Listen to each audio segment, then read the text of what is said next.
নমস্কার বন্ধুরা, এসো গল্প পড়ির আজকের এপিসোডে আপনারা শুনবেন শান্তনু দাসের লেখা এক গোয়েন্দা গল্প মরচে ধরা রহস্য। লেখক শান্তনু দাসের জন্ম বীরভূম জেলার সিউড়িতে। উচ্চশিক্ষা সম্পন্ন করেছেন গণিত নিয়ে। লেখালেখির ঝোঁক ছোটবেলা থেকেই।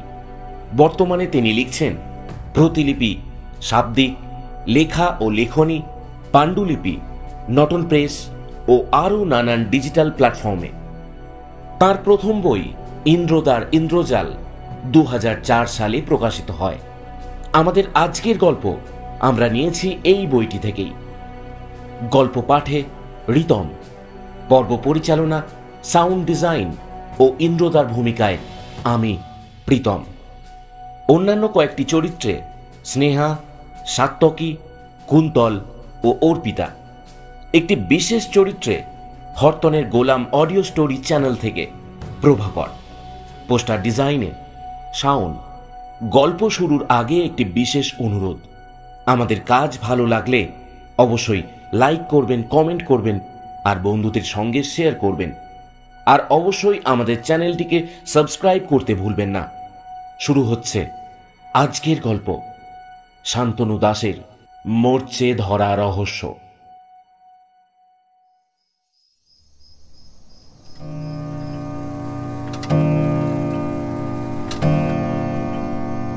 দেওয়ালঘড়ির একটি ঘণ্টাধ্বনি সমস্ত নীরবতা ভঙ্গ করে কেঁপে কেঁপে বাতাসে মিশে গেল। এই কদিন থেকে রাত্রিতে ঘুমোতে পারছেন না সোমনীলবাবু।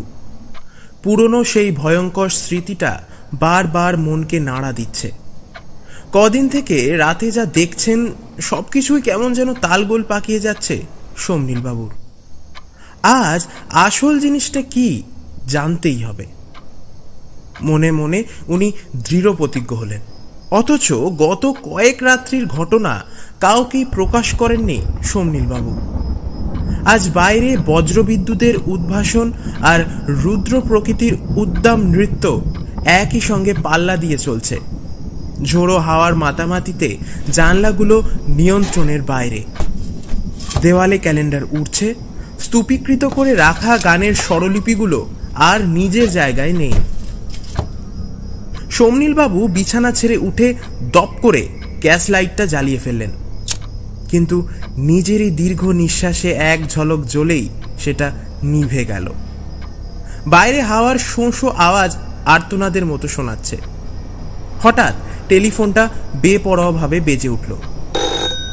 ওনার বুকটা একটা অজানা আশঙ্কায় কেঁপে উঠল। রিসিভারটা তুলে সামান্য কাঁপা গলায় ওনার আওয়াজ বেরিয়ে এলো, হ্যালো। ওপাশ থেকে কোনো আওয়াজ নেই। এবার সোমনীলবাবু ঘরের কাঁচের দরজার বাইরে আবছা এক নারী মূর্তিকে দেখলেন। সঙ্গে সঙ্গে শোনা গেল চাপা অট্টহাসি। মুহূর্তের মধ্যে সোমনীলবাবুর হাত থেকে রিসিভারটা পিছলে গেল। টর্চ লাইটটা ড্রয়ার থেকে বের করে জেলে ফেললেন সোমনীলবাবু। চিৎকার করে উঠলেন, কে কে ওখানে? কে ওখানে? তুমি কে? দরজা খুলে বাইরে এলেন। কেউ কোথাও নেই। বাইরে ঝড়ের দামামা কিছুটা কমেছে। চারিদিকটা আলকাতরার মতো অন্ধকার, যার মধ্যে দিয়ে টর্চের আলো ভেদ করে যেতে পারে না। দোতলার বারান্দা থেকে সোমনীলবাবুর দুটো সন্ধানী চোখ আর টর্চ লাইটের আলো ঠিকরে পড়ছে। হঠাৎ ওনার চোখটা সরে গেল নিচের আধ ভেজা অন্ধকার রাস্তার উপর। স্পষ্ট দেখতে পেলেন সেই নারী মূর্তিকে। 15 বছর আগে সেই ভয়ঙ্কর রাতের কথা কল্পনা করে সোমনীলবাবুর ডান হাতের টর্চটা সামান্য কেঁপে উঠল। এখনো বিশ্বাস করতে পারছেন না যা দেখছেন সত্যি তো। দ্রুত সিঁড়ি দিয়ে রাস্তায় নেমে গেলেন উনি। তুমি কে? তুমি তো কি করে সম্ভব? সত্যি করে বলো, তুমি কে? আবার অট্টহাসি। সোমনীলবাবু ক্রমশ নিস্তেজ হয়ে পড়ছিলেন। হাত 10 দূরে পেছন ফিরে দাঁড়িয়ে রয়েছে ওই নারী মূর্তি। এবার সেই নারী মূর্তি ঘুরে দাঁড়িয়ে বলল, আমি 15 বছরের অতীত। সমনীলবাবুর হাত থেকে টর্চটা ততক্ষণে সিমেন্ট বাঁধানো রাস্তার ওপর পড়ে চৌচির হয়ে গেছে। আবছা অন্ধকার মেশানো আলোতে সেই পুরনো মুখ চিনে নিতে এক মুহূর্ত সময় লাগলো না সমনীলবাবুর। চোখের সামনে রহস্য মাখা দৃশ্যপট একটু একটু করে আবছা হয়ে গেল ওনার। সিঁড়ির কাছে দেওয়ালটা খামচে ধরে মাটিতে লুটিয়ে পড়লেন উনি। বাড়িটার সামনে একটি গাড়ি এসে থামল। হেডলাইটের চোখ ধাঁধানো আলোতে সেই রহস্যময় নারী মূর্তি তখন আধারের বুক চিরে অদৃশ্য হয়ে গেল।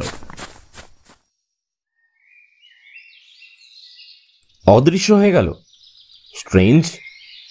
অবাক দৃষ্টিতে এক অভিনব কায়দায় ইন্দ্রদা কথাটা বলল। সত্যি অবাক হওয়ারই কথা। আগন্তুক যেরকম বর্ণনা দিচ্ছেন তাতে অবাক না হওয়াটাই বেমানান। আগন্তুকের নাম বিপিন চ্যাটার্জি, বয়স 20-22 মতো। পোশাক পরিচ্ছদে আভিজাত্য স্পষ্ট। পরনে নীল শার্ট আর রেমন্ড কোম্পানির ছাই কালারের প্যান্ট। বুক পকেট থেকে দামি ফাউন্টেন পেন উকি মারছে। চোখ দুটো ঢুলু ঢুলু আর মুখে আশঙ্কার ভাব সুস্পষ্ট। ঘরে এখন আমি, বিপিন চ্যাটার্জি এবং ইন্দ্রদা, মানে ডিটেকটিভ ইন্দ্রজিৎ সান্যাল। বিপিন চ্যাটার্জির বর্ণনা অনুযায়ী কাল রাতে উনি ডায়মন্ড কোম্পানি থেকে কাজ করে নিজের স্করপিও করে নিজেই ড্রাইভ করে বাড়ি ফিরছিলেন। সল্টলেকের মেন রোড তখন অনেকটা শান্ত, লোকসংখ্যা কম। রাত প্রায় 12:30 তখন।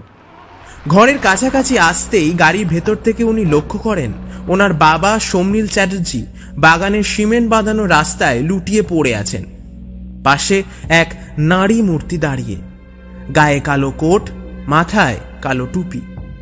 উনি পকেট থেকে রিভলভার বের করে কে ওখানে কে ওখানে বলে চিৎকার করতে থাকেন। কে ওখানে? নিমেষের মধ্যে ওই নারী ছুটতে শুরু করে আর অন্ধকারে মিলিয়ে যায়। বিপিনবাবু গাড়ি থেকে নেমে চারিদিক খুঁজেও কাউকে পান না। তারপর বিদ্যুতের মতো ঘটে যায় আরও একটা ঘটনা। বিপিনবাবু তখন আধ বসা অবস্থায় এক হাত দিয়ে বাবার পালস রেট চেক করছেন, অন্য হাতে রয়েছে উদ্যত রিভলভার। পেছন থেকে একটা গুলি এসে আচমকা বিপিনবাবুর রিভলভারটা ছিটকে দেয়। পেছনে তাকিয়ে দেখেন ওনার গাড়িটা নিয়ে ওই নারী মূর্তি মেন রোড ধরে পালিয়ে যাচ্ছে। এরপর প্রতিবেশীদের সাহায্যে বাবা সমনীল চ্যাটার্জিকে নার্সিংহোমে নিয়ে যান উনি। ঘরের মধ্যে তিনজনকে চমকে দিয়ে দেওয়ালে ঘড়িটা নিত্যকার নিয়মের মতো সকাল 7:07 বাজিয়ে দিল। ইন্দ্রদা ওর কাঠের ছাইদানের প্রথম ধরানো গোল্ড ফ্লেকের লম্বা ছাইটা ফেলে বিপিন বাবুর উদ্দেশ্যে বলল, আচ্ছা বিপিন বাবু, আপনি বলছেন আপনি যখন ঘটনাস্থলে উপস্থিত হন তখন 12:30 বাজছিল, but I think you are wrong. নয়তো মিথ্যে বলছেন। সঠিক সময়টা জানি না, তবে বিশ্বাস করুন আমি। সঠিক সময়টা ছিল 1:15। অবাক হবার কিছুই নেই। আপনার রিস্ট ওয়াচটা দেখুন, ঠিক 1:15 বন্ধ হয়েছে, আর ওপরের কাঁচটা ভাঙা। হ্যাঁ তাই তো, খেয়ালই করিনি। কাল রাতে ওই নারী মূর্তি যখন গুলি ছোড়ে তখন আমার হাত থেকে রিভলভারটা ছিটকে যায়। হাতটা পড়ে সিমেন্টের বাঁধানো রাস্তার উপর। তখনই হয়তো ঘড়ির কাঁচটা ভেঙে থাকবে। আসলে ওই মোমেন্টে বাবা ছাড়া আর কারোর কথা মাথায় ছিল না। বাই দি ওয়ে, আমার কাছে আসার আগে নিশ্চয়ই পুলিশে রিপোর্ট করেছেন? হ্যাঁ, ইন্সপেক্টর হাজরা এসেছিলেন, তবে ঘটনাস্থলে কতগুলো পায়ের ছাপ ছাড়া আর কিছুই পাওয়া যায়নি। It's okay. আপনাদের ফ্যামিলি ডিটেলসটা? ছোটবেলায় মাকে হারিয়েছি অ্যাক্সিডেন্টে। তারপর বাবা মায়ের অভাব বুঝতে দেয়নি আমাকে। এখন এক বন্ধুর সাহায্যে ওই ডায়মন্ড কোম্পানিতে জয়েন করেছি রিসেন্টলি। বেশিরভাগ দিন ফিরতে রাত হয়, মাঝে মাঝে নাইট শিফটও থাকে। বাড়িতে লোক বলতে আমি, বাবা আর এক কাজের মেয়ে বাবার দেখাশোনার জন্য। অন্যান্য রিলেটিভসদের সঙ্গে তেমন যোগাযোগ নেই। হঠাৎ একটা রিসেন্ট রিংটোনের সুরে বিপিনবাবুর মোবাইলটা বেজে উঠল। হ্যালো, মনে হয় নার্সিংহোম থেকে ফোন এসেছে। আমরাও বিপিন চ্যাটার্জির সাথে নার্সিংহোম যাওয়ার জন্য তৈরি হয়ে নিলাম। বাইপাস দিয়ে গাড়ি নার্সিংহোমের দিকে যেতে আধ ঘন্টা লাগিয়ে দিল। কথায় কথায় জানতে পারলাম ওই গাড়িটাই নিয়ে পালিয়ে যায় ওই মহিলা। সকালে চৌরাস্তার মোড়ে গাড়িটা পার্ক করা ছিল। লোকাল বুথের একটা নাম্বার থেকে অজানা একজন ফোন করে বিপিনবাবুকে জানিয়ে দেয় গাড়িটা ওখানে পার্ক করা আছে। আমি আর ইন্দ্রদা ডাক্তারবাবুর কাছে বসলাম। বিপিনবাবুর বাবার কাছে গেলেন এক নার্সের সহায়তায়। ইন্দ্রদা ডাক্তারবাবুর উদ্দেশ্যে বললেন, পেশেন্টের ঠিক কি হয়েছে বলুন তো? It's a mysterious case. হঠাৎ কিছু একটা দেখে ভয় পেয়েছেন, সেখান থেকে সেরিব্রাল ড্যামেজ, হার্টও ফল করছে মাঝে মধ্যে। কোনো পাস্ট মেমোরি কি? মেবি, তবে একটা আতঙ্ক ওনাকে এখনো গ্রাস করে আছে। অবস্থা খুব সিরিয়াস। আগে একবার হার্ট অ্যাটাক হয়েছে। হঠাৎ একজন নার্স তড়িঘড়ি করে এসে বলল, প্লিজ ডক্টর, কাইন্ডলি তাড়াতাড়ি একবার আসুন। 13 নম্বর রুমের পেশেন্টের অবস্থা খুব সংকটজনক। তার মানে সমনীল বাবুই। ডাক্তারের পারমিশন নিয়ে আমরাও গেলাম। দেখলাম বৃদ্ধ সমনীল বাবু বেডে শুয়ে আছেন, পাশে ওনার ছেলে। ডাক্তারবাবু পালস রেট দেখে একপাশে গিয়ে দাঁড়ালেন। ইন্দ্রদাকে দেখলাম এক দৃষ্টে সমনীল বাবুর দিকে চেয়ে ওনার মুখের আধ জড়ানো কথাগুলি মন দিয়ে শুনছে। জোল জোল, আমাকে ক্ষমা করো, আমি আমি আমি যাচ্ছি। বিপিনবাবু প্রায় ডুকরে কেঁদে বলে উঠলেন, বাবা, বাবা তুমি কী সব আবল তাবল বলছো? কে কে জুল? কার কথা বলছো তুমি? তোমার তোমার কিচ্ছু হবে না বাবা, তোমার কিচ্ছু হবে না। আমরা সবাই তোমার সাথে আছি বাবা। বেবু বেবু, আমার আমার সম্পত্তি গুপ্তধন। তুমি তুমি কি বলতে চাইছো বাবা? আর আর আর একবার প্রশান্তির নিঃশ্বাস ত্যাগ করে সমনীল বাবুর চোখ দুটো এবার স্থির হয়ে যায়। ওই অবস্থায় আমাদের ওখানে থাকাটা অবাঞ্ছনীয়। আমি আর ইন্দ্রদা তাই 13 নম্বর রুমের পর্দাটা সরিয়ে বেরিয়ে আসি। একজন ঘোমটা দেওয়া মহিলা পর্দা থেকে কিছুটা দূরে সরে দাঁড়ায়। রুমাল দিয়ে মুখ মোছার ভান করে মনে হয় যেন মুখটাকে আত্মগোপন করার চেষ্টা করছে। আমরা এক পলক দেখেই চলে আসি। সারাটা দিন ইন্দ্রদা গুম হয়েছিল। দুপুর 3টে নাগাদ একটা ফোন আসার পর থেকে ইন্দ্রদাকে আরও বেশি গম্ভীর দেখাচ্ছে। লক্ষ্য করছিলাম মাঝে মাঝে ওর ভুরুটা সেকেন্ড ব্রিজ হয়ে যাচ্ছে। রাত 9টার পরেও যে আমাদের জন্য আরও কিছু ঘটনা অপেক্ষা করছে তা কল্পনা করা যায়নি। ইন্দ্রদার দৃষ্টি স্থির। টিপয়ে রাখা ছাইদানে সিগারেটের ছাই ঝাড়েও। সিগারেটের ধোঁয়ায় ভরে যায় টেবিল ল্যাম্পের সামনেটা। ধোঁয়া সরে যেতেই আমার মুখের দিকে তাকিয়ে থাকে ও। আমিও নিশ্চুপ হয়ে ওর মুখের আঁকিবুকিগুলো জরিপ করতে থাকি। আমি পাশে গিয়ে বসতেই টেবিল ল্যাম্পের সুইচটা একবার অফ একবার অন করতে করতে ইন্দ্রদা বলতে থাকে, জানিস তো সমু, রহস্যের আলোটা চোখের সামনে জ্বলছে আর নিভছে। সমনীলবাবুর ডাইং ওয়ার্ডগুলো বেশ মিস্টিরিয়াস। গুপ্তধন, সম্পত্তি, ক্ষমা প্রার্থনা, and above all, who is Jule. ইন্দ্রদা বেশ রহস্যজনক। আচ্ছা, সকালে কে তোমাকে ফোন করেছিল? বিপিন চ্যাটার্জির বন্ধু, লেকটাউন থেকে। বিপিনবাবু কয়েকদিন ওনার বন্ধুর বাড়িতেই থাকবেন। এই অবস্থায় ওনার মনের অবস্থাটা নিশ্চয়ই বুঝতে পারছিস। আর একটা ঘটনা, আজ দুপুরে বিপিনবাবুর বাড়িতে তালা ভেঙে চোর ঢুকেছিল। কিন্তু রহস্য আরো ঘোরালো হয়ে যাচ্ছে, কারণ চোর ঘরের একটা জিনিসও ওলট পালট করেনি। তবে কি নিতে এসেছিল চোর? কিন্তু ওনার বন্ধু খবর পেলেন কিভাবে? 2:30 নাগাদ বিপিনবাবুর কাজের মেয়ে এসে দেখেছে ঘর খোলা আর তালা ভাঙা। বিপিনবাবুর কথা অনুযায়ী অবশ্য আমাকে ইনফর্ম করা হয়েছে। আচ্ছা ইন্দ্রদা, একটা কথা বলবো? বল। একজন সাধারণ মানুষ কি সবসময় পকেটে রিভলভার নিয়ে ঘোরে? মানে এমনকি তুমিও ঘোরো না, কিন্তু বিপিনবাবু সে রাত্রে রিভলভার পেলেন কোথায়? হয়তো রাত করে ফিরতেন বলে রিভলভার সঙ্গে রাখতেন। লাইসেন্স থাকলে রাখাটা অস্বাভাবিক নয়। Revolver is here. Hands up, Mr. Indrajit Channel. And you. ইন্দ্রদা আরও কিছু বলতে যাচ্ছিল, কিন্তু আমাদের অবাক করে দিয়ে এক মহিলা তীক্ষ্ণ স্বরে কথাগুলো বলল। এবার দেখলাম আমাদের ঘরের দরজার পর্দাটায় সরিয়ে আমাদের দিকে রিভলভার নিশানা করে এগিয়ে আসছে এক তরুণী।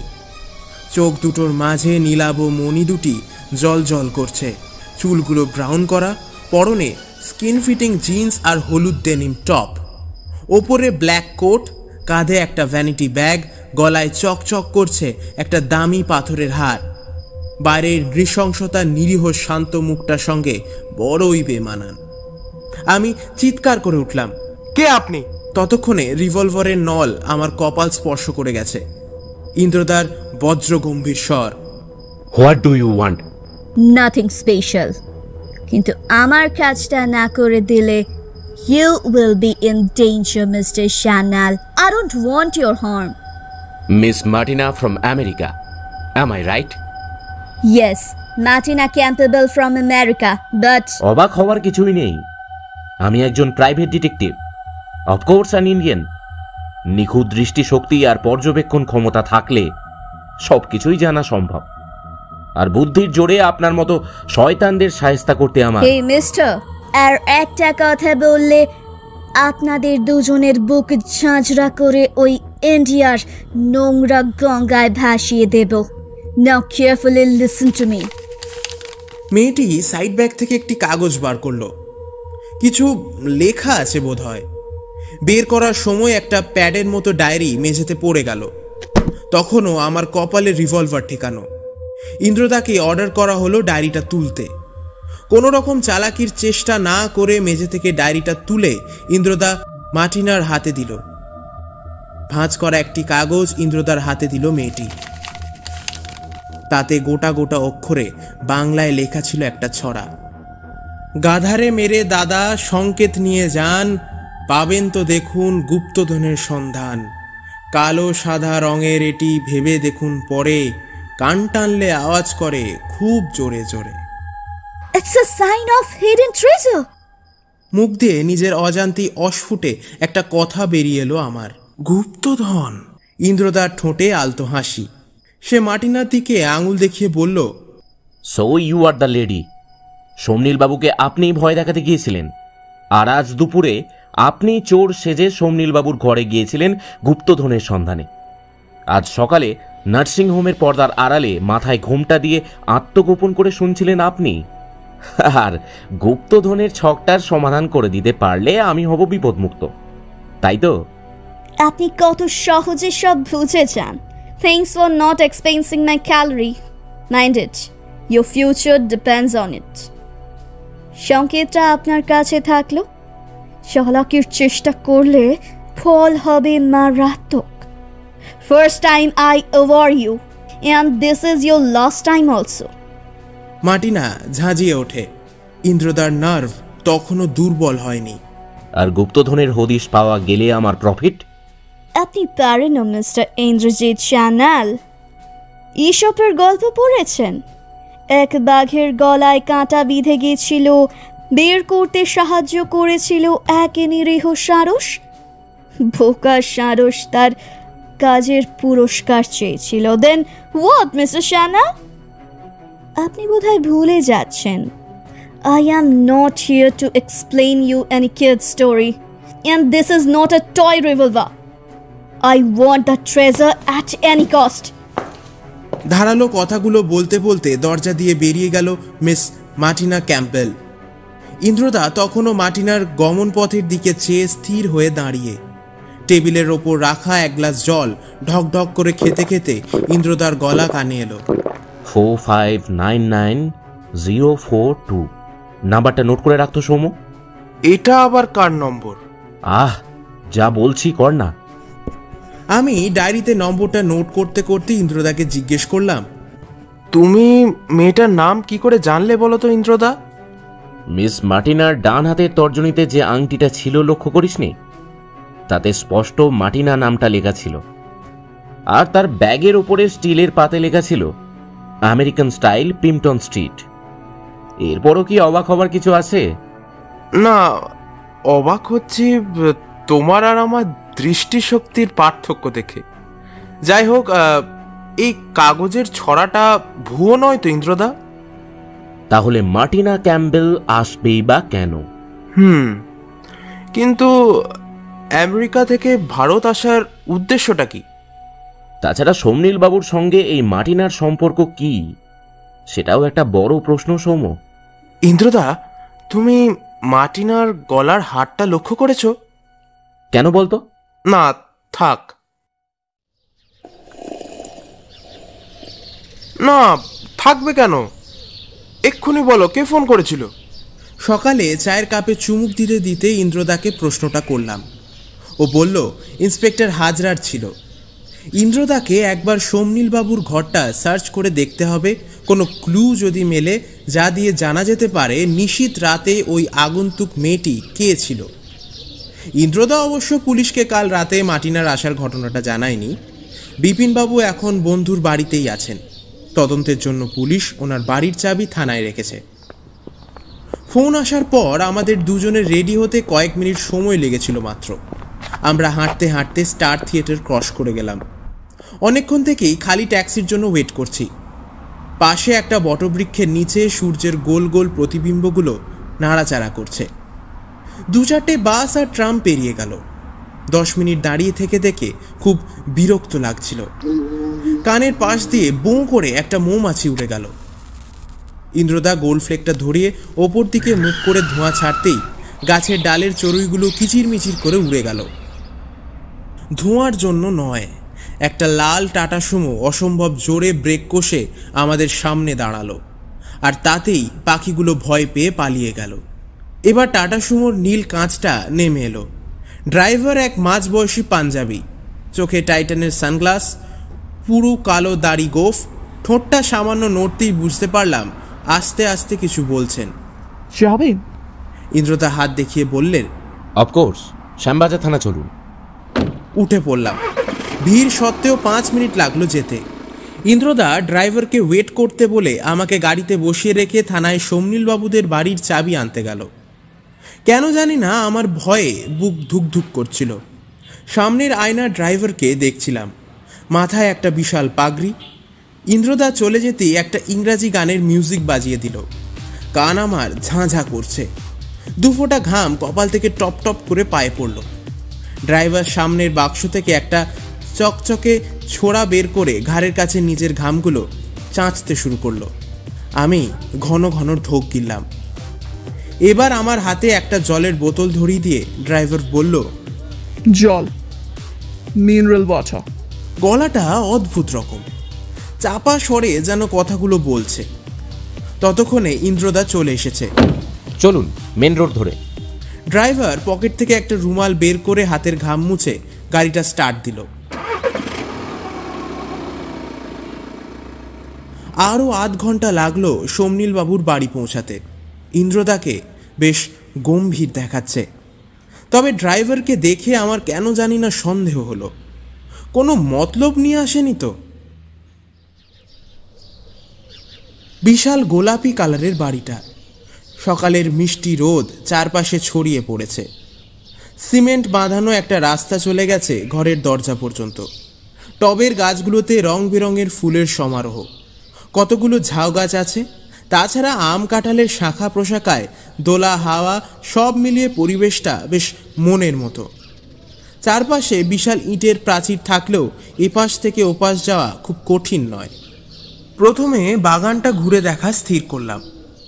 ইন্দ্রদা একটা অর্কিড গাছের কাছে এসে বসে পড়ল। আমিও বসতেই মনে হলো ঝোপঝাড়ের মধ্যে ডুবে গেছি। ইন্দ্রদার দৃষ্টি দুটো ছোট ছোট গর্তের দিকে। হাতে তৈরি গর্ত নয়, সেটা দেখলেই মনে হয়। এবার আমি পাশেই পড়ে থাকা একটা কৌটো তুলে নিয়ে ইন্দ্রদার হাতে দিলাম। কৌটোটা নাকের কাছে নিয়ে এসে ইন্দ্রদা বলল, ওডোমস। তার মানে কেউ এখানে অপেক্ষা করছিল। রাতে মশার হাত থেকে বাঁচতে স্কিনে ওডোমস লাগাতে ভোলেনি, আর অনেকক্ষণ ধরে এক জায়গায় দুপায়ে ভর দিয়ে বসেছিল বলে বড় বড় দুটো ঢালু গর্তের সৃষ্টি হয়েছে, কারণ তখন বৃষ্টি হচ্ছিল। সামনে পাতাবাহার গাছের গুঁড়ির ঠিক পাশে এবার বেশ চওড়া একটা গর্ত নজর এলো। আমি না বলে পারলাম না, এখানে এত বড় একটা গর্ত কেন বলো তো ইন্দ্রদা? গুপ্তধন এখানে নেই তো? ইন্দ্রদা হা হা করে হেসে উঠল, আবার পর মুহূর্তেই চুপ হয়ে গেল। ও কিছু একটা দেখেছে। ঝাউ গাছের পাতার ফাঁক দিয়ে রোদের আলোয় চকচক করছে একটা সানগ্লাস। গলা নামিয়ে আমি বললাম, কেউ বোধহয় আমাদের ফলো করছে ইন্দ্রদা। আমরা সাদা মোজাইক করা সিঁড়ি দিয়ে উঠতে শুরু করলাম। সিঁড়ি দিয়ে উঠতেই একটা সরু বারান্দার মতো অংশ। রেলিংয়ে ঝুঁকে নিচের দিকে তাকিয়ে দেখলাম অনেকটা নিচু। একটা চিল বিকট আওয়াজ করে অনেকটা উপর দিয়ে উড়ে গেল। পেছনে তাকাতেই দেখি ইন্দ্রদা নেই। এবার ওপাশ থেকে ইন্দ্রদার গলা শোনা গেল, আমি রুমের তালা খুলছি। সমু, তুই বাইরেটা একটু দেখতো কিছু পাস কিনা। মনের মতো কিছু না পেয়ে ঘরে ঢুকলাম। ঘরের ভেতর কেমন যেন ভ্যাপসা গরম। আমি গিয়ে জানলাগুলো খুলে দিলাম। ইন্দ্রদা তখন একটা ডায়েরি নিয়ে নাড়াচাড়া করছিল। রুমটা বেশ বড়, বোঝাই যাচ্ছে এটা সোমনীলবাবুর ঘর। ডাইনিংটা সাজানো গোছানো, ঘরের দেওয়ালের প্রয়াত স্ত্রীর ছবি, এক কোণে টেবিলে হারমোনিয়াম, তবলা ভেলভেটের ক্লথ দিয়ে ঢাকা। অনেকগুলো স্বরলিপি আর গানের বই মিলল। থাকাটাই স্বাভাবিক, কারণ শুনেছি সোমনীলবাবু বেশ ভালো গায়ক ছিলেন। টিভিতে বেশ কয়েকবার গানও গেয়েছেন। এক পাশে একটা সিঙ্গেল খাট, আলমারি, আলনা, সোফা। কাঁচের আলমারিগুলোতে অনেক বই সাজানো, বেশ কয়েকটা ইংরেজি বইও রয়েছে। পাশের রুমটা বিপিনবাবুর, বেশ অগোছালো। একটা টিভি রয়েছে, রিমোটটা বিছানার ওপর পড়ে আছে। টেবিলের ওপর এক গাদা কাগজপত্রের জঞ্জাল, একটা ডেলের ল্যাপটপ আধখোলা অবস্থায় পড়ে আছে। এবার জানলার ধারে ফুরফুরে বাতাসে এলাম। ইন্দ্রদা ক্যালেন্ডারের পেছনগুলো, গান করার সরঞ্জামগুলো নেড়েচেড়ে পর্যবেক্ষণ করছে। এত বড় চৌহদ্দির মধ্যে গুপ্তধন কোথায় আছে কে জানে। জানালা দিয়ে মেঘমাখা রৌদ্রস্নাত বাগানটাকে অপূর্ব দেখাচ্ছিল। সেই চিলটা ক্রমশ ছোট হতে হতে আকাশে মিলিয়ে গেল। দুটো সবুজ ঝাউ গাছের আলিঙ্গনের ঠিক ওপর থেকে সাদা ধোঁয়া দেখতে দেখতে কাল রাতের কথা মনে আসছিল। সচেতন হলাম পাতার ফাঁকে একটা কালো সানগ্লাস দেখে। দেখলাম সেই ড্রাইভারটা ঝাউ গাছের পেছনে দাঁড়িয়ে। ইন্দ্রদার সঙ্গে জানলায় চোখে চোখ পড়তেই টাটা সুমোটা নিয়ে কয়েক সেকেন্ডের মধ্যে অদৃশ্য হয়ে গেল। আমি ড্রয়ারের মধ্যে কিছু আছে কিনা দেখার চেষ্টা করলাম। পাওয়া গেল একটা কৌটো, আর তার মধ্যে অদ্ভুত দেখতে একটা রূপোর হার। সোমনীলবাবুর লাস্ট ওয়ার্ডগুলো মাথায় ঘুরপাক খাচ্ছিল। গুপ্তধন, ঝুল, হার, হার। ইন্দ্রদা বলল, চল, যা দেখার দেখা হয়ে গেছে, আর কিছু এখানে আপাতত দেখার নেই। এখন গুপ্তধন পেতে গেলে সন্ধান পেতে হবে গাধার। হ্যাঁ, পাওয়া গেল, তবে গাধা নয়, ঘোড়া। পরদিন সকালে খোঁজ করতে করতে পৌঁছে গেলাম রেসের মাঠে। সোমনীলবাবুর বাড়ি থেকে প্রায় ৮ কিমি দূরে একটা বিশাল মাঠ, ঘোড় দৌড় চলছে। একজন মারোয়ারি ভদ্রলোক, মাথায় একটা খয়েরি টুপি, পান চিবোতে চিবোতে লাঠি হাতে কথা বলতে বলতে আসছে। বেশ বয়স্ক, চোখে পুরু চশমা, দেখতে অনেকটা সোমনীলবাবুর মতো। কাছে আসতেই বোঝা গেল অনেকটা তফাৎ। ইন্দ্রদা বলল, এক্সকিউজ মি, আপনি কি হরেনলাল কিষণ? মানে বলছি। हाँ बोलिए, आपका बाजी क्या है? कितना रुपया छोड़ सकते हैं आप?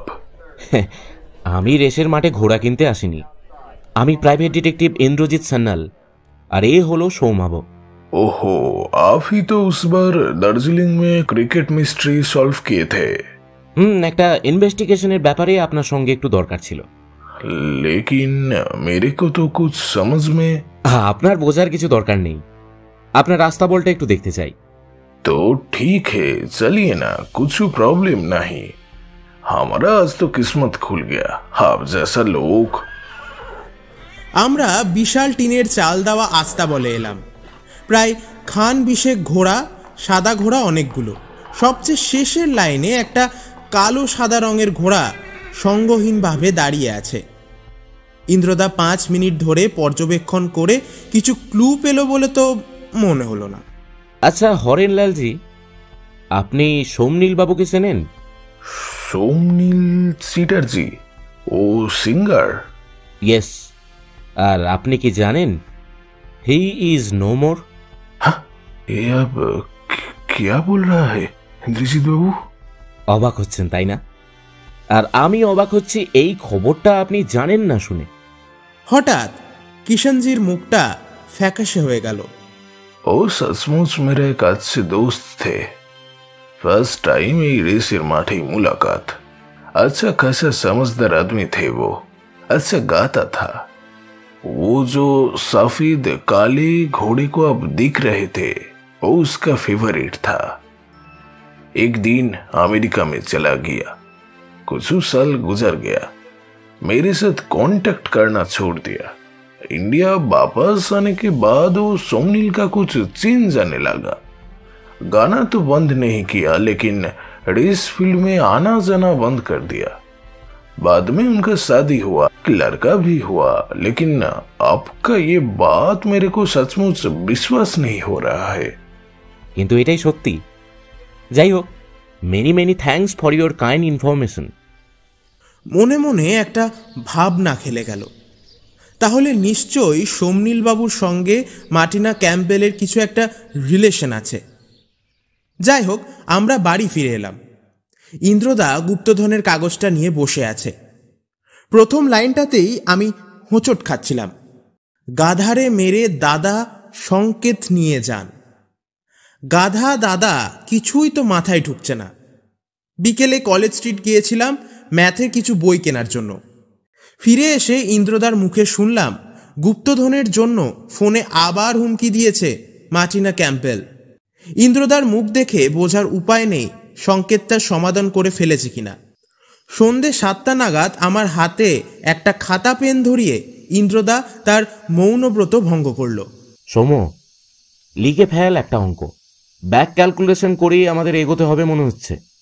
ধরা যাক মৃত সোমনীল বাবুর বয়স 60, বিপিনবাবুর বয়স 20 বা 21। তাহলে সোমনীল বাবুর বিয়ে হয়েছিল ধরা যেতে পারে 37 বা 38-এ, আর সেই বছরেই আমেরিকা থেকে ফিরেছেন উনি। তাহলে মার্টিনা ক্যাম্পবেলের বয়স তখন কত ছিল?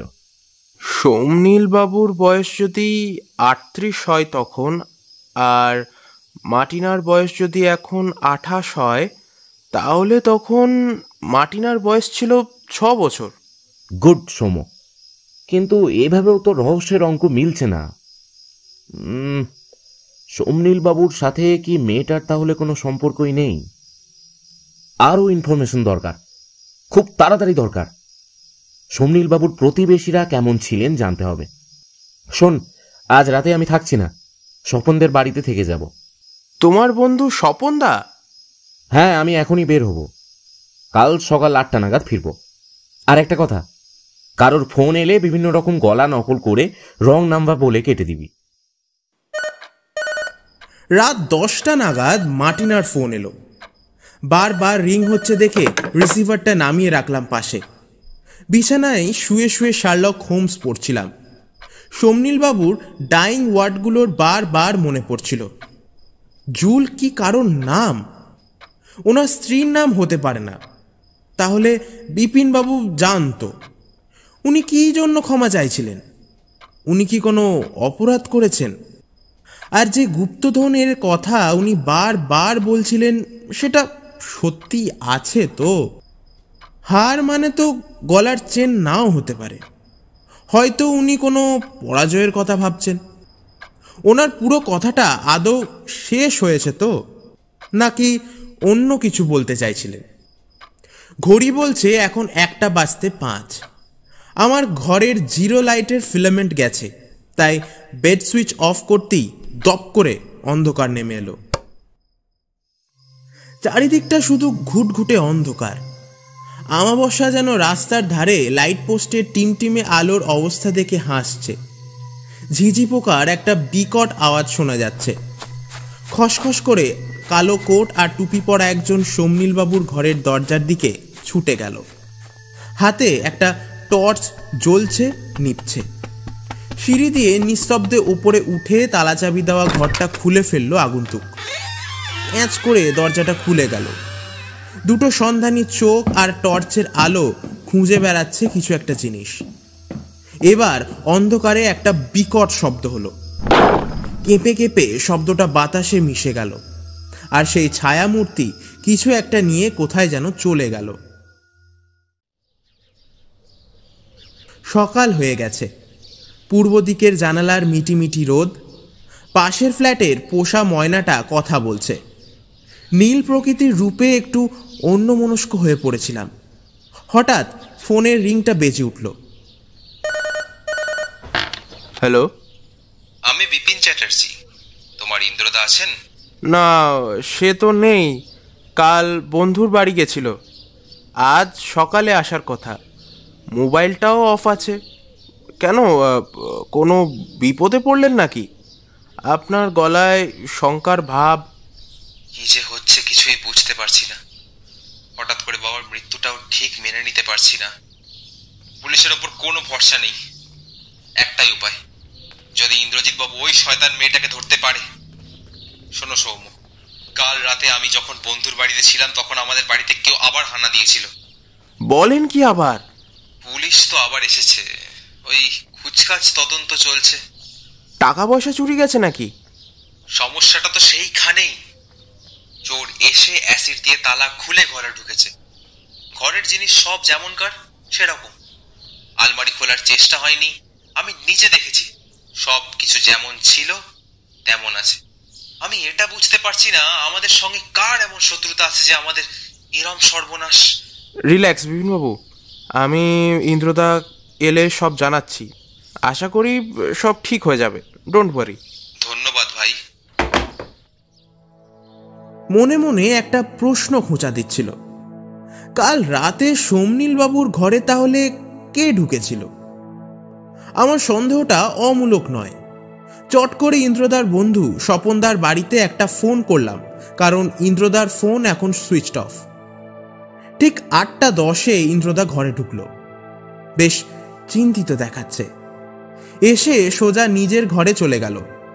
প্রায় 10 মিনিট পর বেরিয়ে আসতেই একটা শটান প্রশ্ন ছুড়ে দিলাম ওর দিকে। গুপ্তধনের ব্যাপারটা কিছু মাথায় এলো?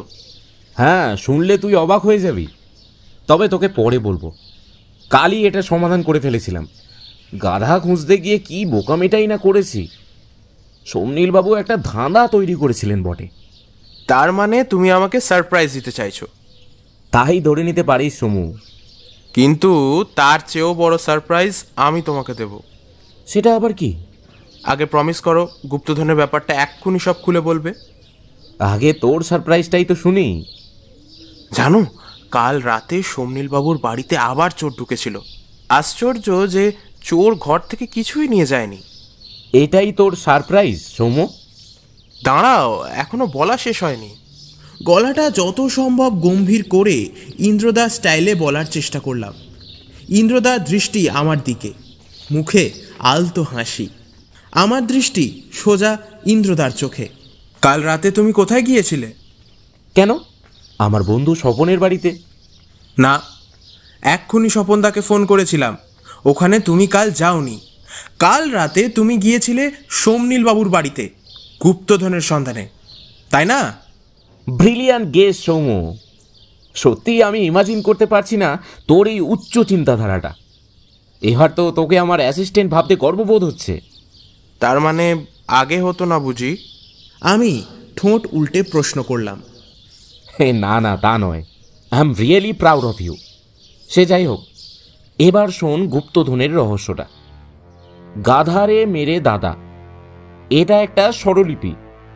পরপর সাজালে দাঁড়ায় গা ধা রে মা রে কোমল ধা কোমল ধা। কালো সাদা রং বলতে হারমোনিয়ামের রিডগুলোকে বোঝানো হয়েছে, আর কান টানলে আওয়াজ হয় বলতে বেলো টানলে তবেই তো সুর হয়। এই চিন্তাটা কাল মাথায় খেলে যেতেই কাল রাতেই পরখ করতে চলে যাই সমনীল বাবুর বাড়ি। হারমোনিয়ামের রিডে পরপর গা ধা রে মা রে কোমল ধা বাজাতেই একপাশের কাঠটা বিকট শব্দ করে খুলে যায়। ভিতরে দেখি কতগুলো হিরে আর থোকা থোকা টাকার বান্ডিল। হারমোনিয়ামের ভেতর থেকে একটা ফটো পাই, শুধু ফটোটা নিয়ে হারমোনিয়ামের কাঠটা যেমন ছিল সেট করে দিয়ে চলে আসি। ও মাই গড ইন্দ্রদা, এ তো একদম সেই ফেলুদার গল্পের মতো। সেখানে ছিল মেলোকর্ড আর এখানে হারমোনিয়াম, কিন্তু ডিটেকটিভ তো গানের গ জানে না। এটা কি তবে ঝিলিকদির কাছে শেখা? ইন্দ্রদা হেসে ফেলল।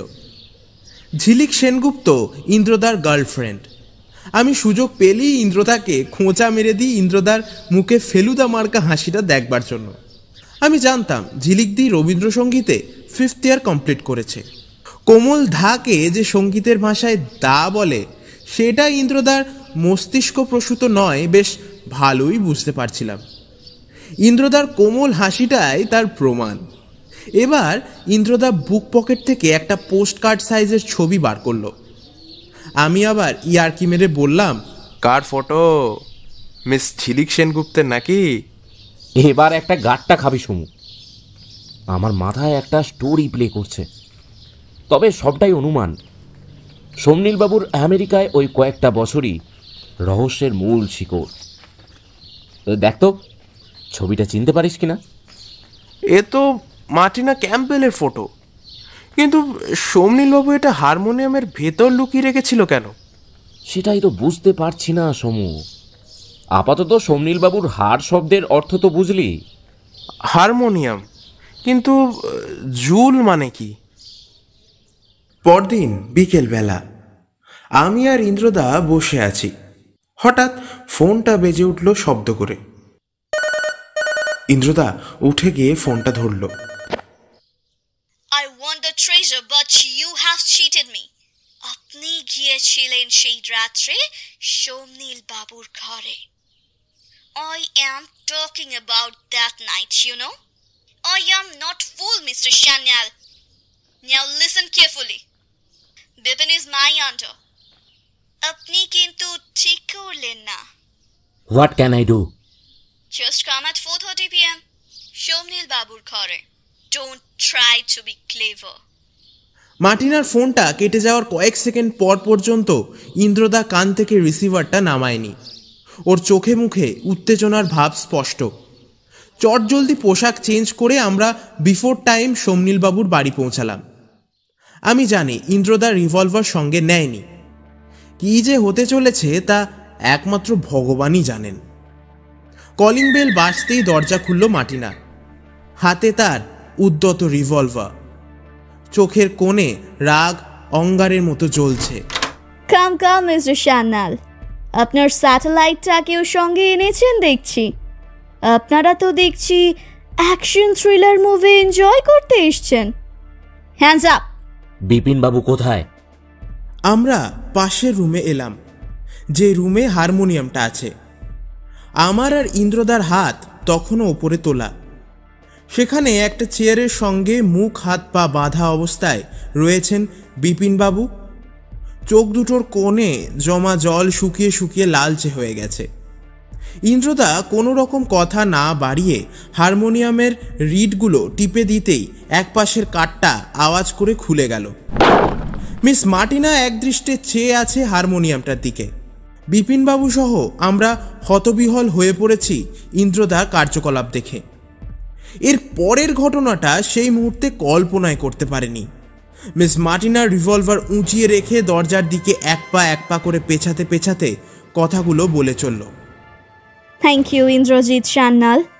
আমি শুধু এটুকুই জানতে চেয়েছিলাম।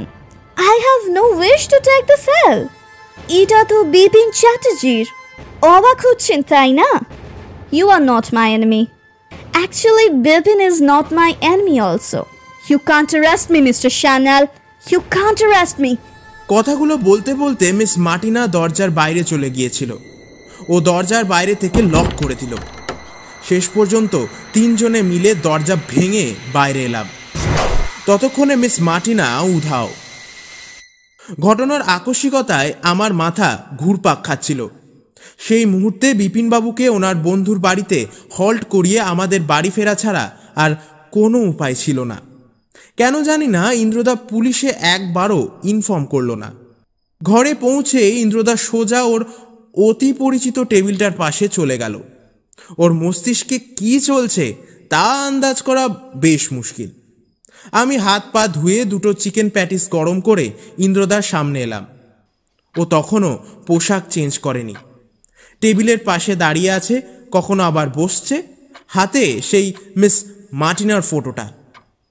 ঘড়িতে 7টা বাজতে 10 মিনিট। এই মুহূর্তে ঘরের মধ্যে ঘড়ির টিকটিক ছাড়া কোনো শব্দ নেই। ইন্দ্রদা আমার হাত থেকে একটা প্যাটিস নিয়ে ছবিটা আমার হাতে দিয়ে বলল, বলতো ছবিটা কার?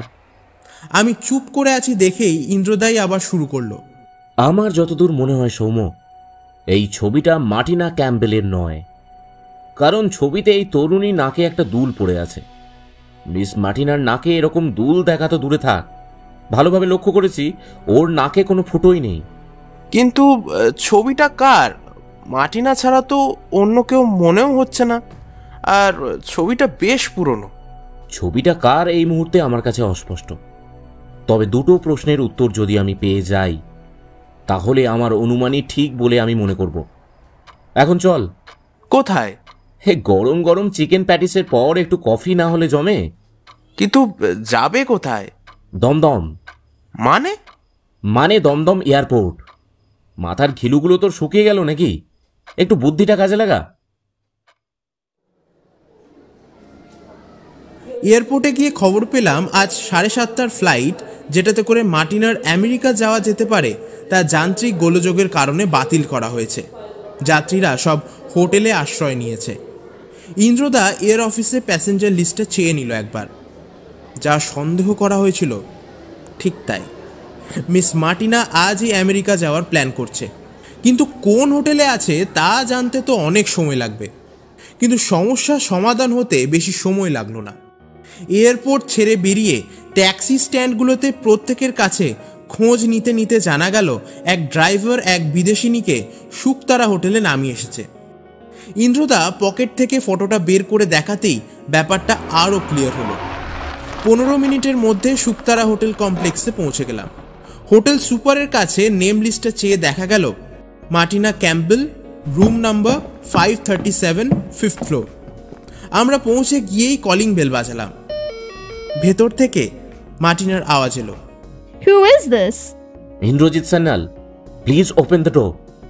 কয়েক সেকেন্ড কোনো শব্দ নেই। ইন্দ্রদা দ্বিতীয়বার কলিং বেল টিপতেই রুমের ভেতর থেকে একটা গুলির আওয়াজ শোনা গেল, সেই সঙ্গে মিস মার্টিনার আর্তনাদ। ততক্ষণে পাশের রুমের কয়েকজন এবং রিসেপশনের বেশ কিছু লোক দরজার সামনে চলে এসেছে। ইন্দ্রদা অবশ্য আমাদের পরিচয় রিসেপশনে দিয়েই 5 তলায় এসেছিল। ইন্দ্রদা সবার উদ্দেশ্যে বলল, প্লিজ হেল্প মি, দরজাটা ভাঙতে হবে, ভেতরে মনে হয় একটা সুইসাইড হয়েছে। ইন্দ্রদা ছিল বলেই প্রথমে কেউ পুলিশে খবর দেয়নি। দরজাটা ভাঙা হলো, দেখি মেজের ওপর উপুর হয়ে পড়ে আছে মার্টিনা। লরিয়াল করা চুলগুলো মেঝেতে ছড়ানো, ডান হাতে ধরা রিভলভারটা। কিন্তু সেই মুহূর্তেই ঘটল আবার এক অভাবনীয় ঘটনা। ইন্দ্রদা আধ বসা অবস্থায় মার্টিনাকে পর্যবেক্ষণ করতে যাচ্ছিল, তখনই মার্টিনা হঠাৎ লাফিয়ে উঠে ইন্দ্রদার কপালে রিভলভার ঠেকিয়ে দিল। উপস্থিত সবাই তখন হতচকিত। মার্টিনা ক্যাম্পবেল গর্জে উঠল অন্যদের দিকে তাকিয়ে, আপনারা যে যার ঘরে যান, গো ব্যাক। পুলিশে ইনফর্ম করলে খুব বড় বিপদে পড়বেন। ইন্দ্রদার চোখের ইশারাতে সবাই পিছিয়ে গেল। আমাদের দুজনকে রুমে রেখে মার্টিনার রুমের দরজা বন্ধ করে দিল। ইন্দ্রদার কপালে রিভলভার ঠেকানো আর আমার হাত ওপরে। এখন বলুন Indrajit Sanyal, why are you disturbing me till now? I repeat, You can't arrest me. You can't. আমি আপনাকে অ্যারেস্ট করতে আসিনি। আমাদের দুজনের কারো কাছে কোনো অস্ত্র নেই। You may check. এখন কপাল থেকে রিভলভারটা সরিয়ে আমার 3টে প্রশ্নের উত্তর দিন। I promise you, after that I will not disturb you anymore. You may go back to America. Martina রিভলভারটা সোপায় ছুঁড়ে ফেলে দিয়ে বলল, আমি আপনাকে সারেন্ডার করব না mister Chanel. I like your job and I appreciate your intelligence. That's why I am answering you. But mind that, only 3 questions. I also appreciate your acting. 3টে প্রশ্নই করব। You have to answer in yes or no. My first question, Miss Martina.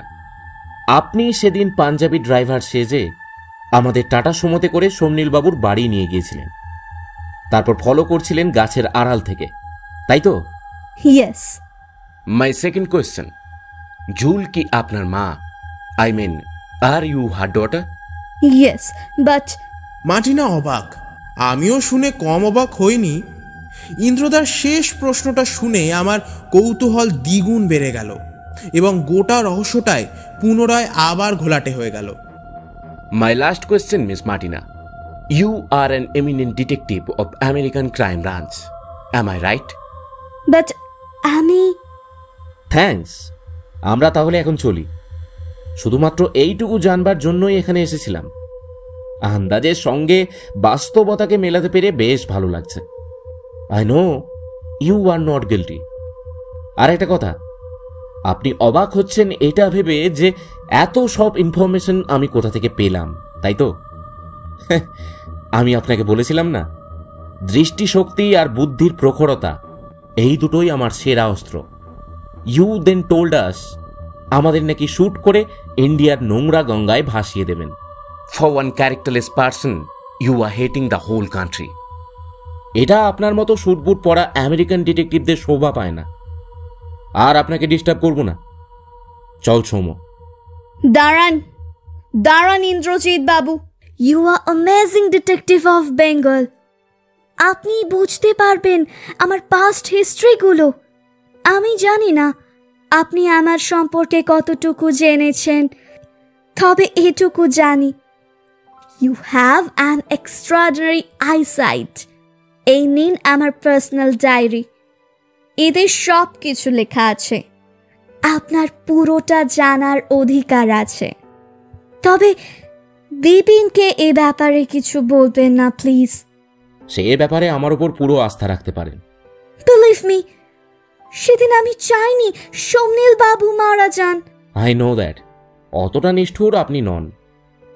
মার্টিনার চোখটা সামান্য ছলছলিয়ে উঠল। 2 ফোঁটা চোখের জল top top করে চকচকে মেঝেতে পড়ে গেল। সেদিকে তাকালেও না মিস মার্টিনা।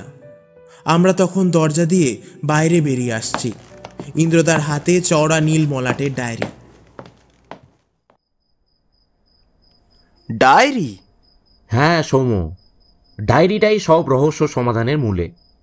4 দিন পর ইন্দ্রদার মুখে সব মরচে ধরা রহস্যটা ধীরে ধীরে পরিষ্কার হলো। আমরা তখন বাড়ির ছাদে। আমাবস্যার ঠিক থেকে ঘন অন্ধকারে শহরটার প্রায় কিছুই দেখা যায় না। কালো কুচকুচে দেবদাসী শাড়ির গায়ে চুমকির মতো ফ্ল্যাটগুলোর আলো জ্বলছে। রাত তখন 12:30। পাশাপাশি বড় বাড়িগুলো তখন ঘুমে আচ্ছন্ন। ইন্দ্রদা একটা গোল্ড ফ্লেক বার করে 2 ঠোঁটের আড়ালে বেশ কায়দা করে রাখল। লাইটার জেলে 2 হাতের আড়ালে অদ্ভুত ওয়েস্টার্ন কায়দায় হাওয়া বাঁচিয়ে সিগারেটটা ধরিয়ে বলতে শুরু করলো, সোমনীলবাবু ছিলেন খুব বিখ্যাত গায়ক। একটা ইংলিশ সিনেমার গানের প্রমোর জন্য ওনাকে আমেরিকা যেতে হয়। সেখানে জুলিয়া বলে এক তরুণীর সঙ্গে আলাপ হয় ওনার। ওনার মৃত্যুকালীন জুল শব্দটা জুলিয়াকেই বোঝানো হয়েছে। আমেরিকাতেই ওই জুলিয়ার সঙ্গে বিয়ে হয় সোমনীলবাবুর। দাম্পত্য জীবনের প্রাথমিক দিনগুলোতে সুখের অন্ত ছিল না। ওনার এক কন্যা সন্তান হয়, যার নাম রাখেন বিদেশি নামেই, মার্টিনা। তার মানে সোমনীল বাবুর মেয়ে মার্টিনা? হ্যাঁ। তারপর মার্টিনা বড় হতে থাকে। তার সঙ্গে মায়ের মুখের হুবহু মিল ছিল। মার্টিনার বয়স যখন 6 বছর, তখনই সুখের সংসার হয়ে যায় ওলট পালট। সোমনীলবাবু স্ত্রী কন্যাকে নিয়ে ভারতে ফিরে আসতে চান। কিন্তু স্ত্রী জুলিয়া তা মানতে নারাজ। জুলিয়া ছিল বেশ উগ্র ওয়েস্টার্ন কালচারের মহিলা। রাত করে বাড়ি ফিরত, অসম্ভব ড্রিঙ্ক করত। মোটামুটি 1000 চেষ্টা করেও সোমনীলবাবু ওনার বেপরোয়া স্ত্রীর সঙ্গে নিজেকে মানিয়ে নিতে পারতেন না। সেদিনটা ছিল এমনই এক গভীর রাত। সোমনীলবাবু ওনার মেয়ে মাটিনাকে নিয়ে শুয়ে পড়েছেন। হঠাৎ দরজা ঠেলে জুলিয়া ঘরে ঢুকলো প্রায় টলতে টলতে। নেশার ঘোরে সোমনীলবাবুকে যা তা বলতে শুরু করলো নিজের মেয়ের সামনেই। হৃৎপিণ্ডটা তখন ওনার লাগাম ছাড়া ঘোড়ার মতো লাফাচ্ছিল।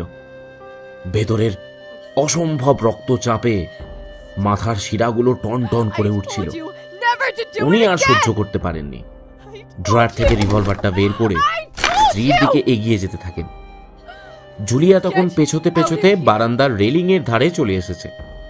নিজের ওপর ভারসাম্য হারিয়ে সোমনীলবাবুর রিভলভারের গুলিটা বের হবার আগেই রেলিং থেকে পড়ে যায় জুলিয়া। সঙ্গে সঙ্গে স্পট ডেড। নাবালিকা মাটিনা চিৎকার করে ওঠে। সেই রাতেই ভারতে ফিরে আসেন সোমনীলবাবু, আর স্বার্থপরের মতো ভুলে যান ফুটফুটে কন্যা মাটিনার কথা। অনাথ মাটিনার কথা আদালত বিশ্বাস করে না। জুলিয়ার মৃত্যু সুইসাইড হিসাবেই আদালতে চাপা পড়ে যায়। ছোট্ট মাটিনা যখন একদিকে অনাথ আশ্রমে জীবনের উন্নতির সাথে পাঞ্জা লড়ছে, তখন একদিকে ভারতে সোমনীলবাবু দ্বিতীয় বিবাহ করে আর এক পুত্র সন্তান বিপিনের জন্ম দেন। কেটে যায় কয়েকটা বছর। মাটিনা যুবতী হয়। আমেরিকার গোয়েন্দা বিভাগে সে যোগ দেয় উপযুক্ত যোগ্যতার সঙ্গে। কিন্তু মনে মনে তার ছিল যে একদিন সে বাবার অপরাধের প্রতিশোধ ঠিকই নেবে। তাই ভারতে চলে আসে মাটিনা। যুবতী মাটিনা তখন জুলিয়ার মতো অবিকল একই দেখতে। সেই রাতে তাই জুলিয়া সেজে সোমনীলবাবুকে ভয় দেখাতে যায় মাটিনা। কিন্তু এতটা বাড়াবাড়ি সে কল্পনা করতে পারেনি। হাজারো নিজের বাবা তো। মাটিনা আমার কাছে গুপ্তধনের লোভে এসেছিল তা নয়। আসলে সে সব ভারতীয়কেই ঘৃণার চোখে দেখত। আমি গুপ্তধনের সংকেত সমাধান করতে পারবো কিনা তা পরখ করে দেখতে চেয়েছিল মাটিনা। কিন্তু ইন্দ্রদা, এই সবই কি ওই ডায়েরির তথ্য? বললাম না, আমার অনুমানের সঙ্গে বাস্তবটা এমন খাপ খাবে বুঝতে পারিনি। মিস মার্টিনা যে একজন ডিটেকটিভ সেদিনই বুঝতে পেরেছিলাম যেদিন ও রিভলভার নিয়ে প্রথম আমাদের ঘরে আসে। কিন্তু আমেরিকা থেকে ভারতে আসার কারণটা তখনও মগজে আসেনি। ও যখন সাইড ব্যাগ থেকে গুপ্তধনের সংকেতটা বের করছিল তখন একটা প্যাডের মতো ডায়েরি মেঝেতে পড়ে গিয়েছিল। আমি সেটা কুড়িয়ে ওর হাতে দিয়েছিলাম। তোর নজর এড়ালেও প্যাডের ওপর একটা ছোট্ট লেখা আমেরিকান ক্রাইম ব্রাঞ্চ আমার নজরে এসেছিল। তলায় লেখা ছিল একটা ফোন নাম্বার। নাম্বারটা তখন তোকে নোট করতে বলেছিলাম। পরে ওই নাম্বারে খোঁজ নিয়ে জানতে পারি মার্টিনা আসলে একজন ডিটেকটিভ। সোমনীলবাবুর হারমোনিয়ামের গুপ্ত জায়গায় যে ফটোটা পেয়েছিলাম ওটা ছিল মিস জুলিয়ার, যার নাকে দুল ছিল। কিন্তু মার্টিনার নাকে সেরকম কোনো চিহ্নই পাইনি। আর ইন্দ্রদা, মার্টিনাই যে পাঞ্জাবি ড্রাইভার সেজে এসেছিল তা বুঝলে কি করে? সেটা বুঝেছিলাম ওর হাতের রুমাল দেখে। সেদিন গাড়িতে যখন হাতের ঘাম মুছছিল তখন রুমালের এক কোণে মার্টিনার নামের প্রথম অক্ষর এম লেখা দেখেছিলাম। এরকম রুমাল আমি আগেও দেখেছিলাম নার্সিংহোমের পর্দার আড়ালে, যখন মার্টিনা ছদ্মবেশে গিয়ে রুমাল দিয়ে চোখের জল মোছার ভান করছিল। মরচে ধরা রহস্যের সমাধান হতেই মাথার ওপর আকাশটা দ্রুত মুড়ে গেল। নিকষ কালো ভয়ঙ্কর আকাশটাকে আড়াআড়ি চিরে ঝিলিক দিয়ে গেল বিদ্যুৎ। আমরা ছাদ থেকে নিচে নেমে গেলাম।